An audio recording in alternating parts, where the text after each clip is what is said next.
everyone. I hope you're all doing well and staying safe. For the read aloud, I'm going to be reading Kids Spy Smackdown. It is the third book and I got my hands on it and I hope you're all excited. I'm going to read a chapter or two a day depending on how short the chapter is, because you guys know sometimes these are a page or more than one page. So I'll determine that, and I hope you stay tuned every day and listen to me read every day to every chapter. So I'm going to start with chapter 1, Saturday morning cartoons. When I was a kid, I lived in California. I still do. California is a state on the very edge of the United States of America. I grew up in a little house with my mom and 2 rabbits. This is me when I was a kid.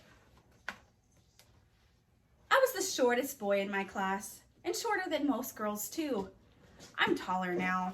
This is me and my mom. Today, she is about the same height. This is me holding my rabbits, Maurice and Taylor. Maurice and Taylor are not any size today because they are not alive. Pet rabbits live for about 10 years. That's true. You can look it up. And this story takes place a long time ago, all the way back in the 1980s. Okay, it was Saturday. I woke up early. Usually on Saturday mornings, my mom's boyfriend, Craig, was camped out in front of the TV, watching WrestleFest. But Craig and my mom were in a fight, so I got to watch cartoons. I watched with the volume turned down low so it didn't wake up my mom. I had to press my head up pretty close to the TV to hear it. I ate a bowl of Trix while watching a Trix commercial. At noon, when the TV station switched to sports and reruns, I went up to my room. Then I got bored. I usually got bored on Saturday afternoons.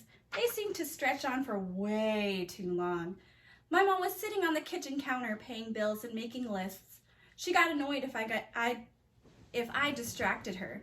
So I would stay up in my room and play Game Boy until I got tired of Game Boy and switched to reading, until I got tired of reading and switched to action figures, then to stuffed animals, then to Matchbox cars, then to Micro Machines, which were little tiny Matchbox cars, then back to Game Boy. When I tiptoed out to check the time on the microwave, only 45 minutes had passed.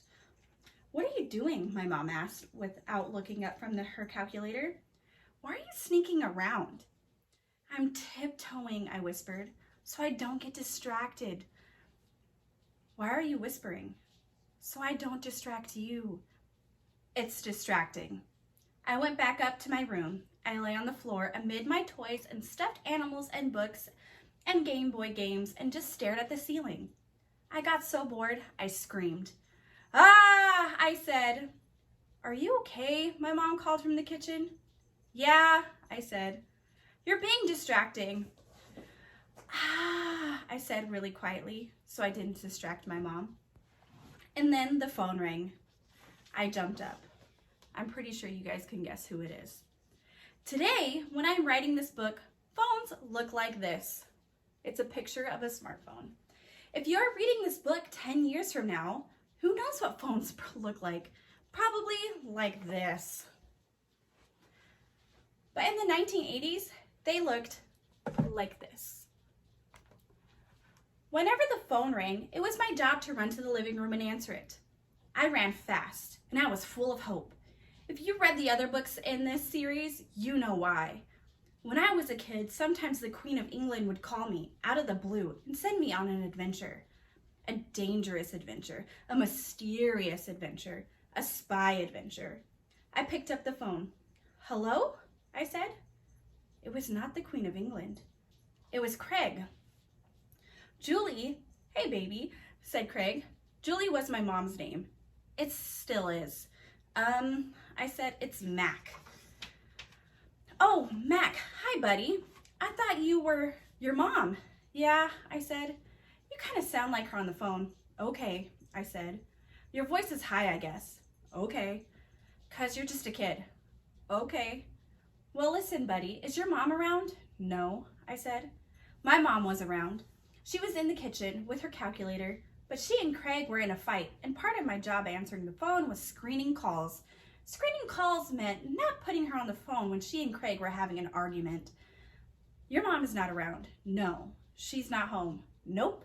Where is she? I named the first place I could think of. The donut shop. The donut shop. Yep, Rudy's. If you were ever in Castro Valley, California, you should go to Rudy's on Castro Valley Boulevard. Everything there is good, but they have a cinnamon donut that's shaped like a butterfly. It tastes great with milk, which they also sell at Rudy's. Your mom went to Rudy's, Craig said, and she just left you home alone. Yes, that doesn't sound like her. Craig was right. That didn't sound like her. It was an emergency, I said. An emergency? Yes. Craig sighed.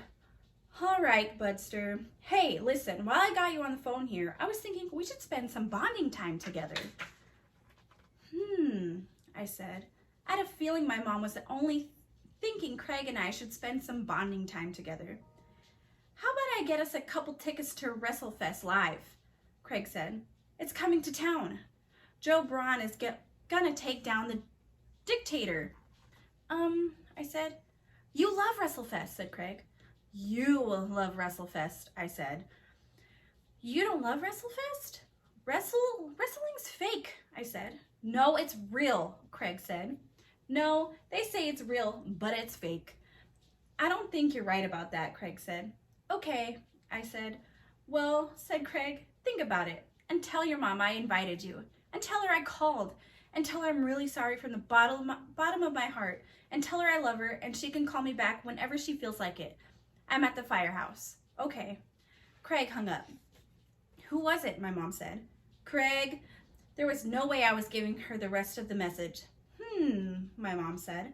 I placed the phone back in the cradle. As soon as I did, it rang again. It was the Queen of England. I hope you guys enjoyed that chapter. Tomorrow, I will post chapter 2, so stay tuned.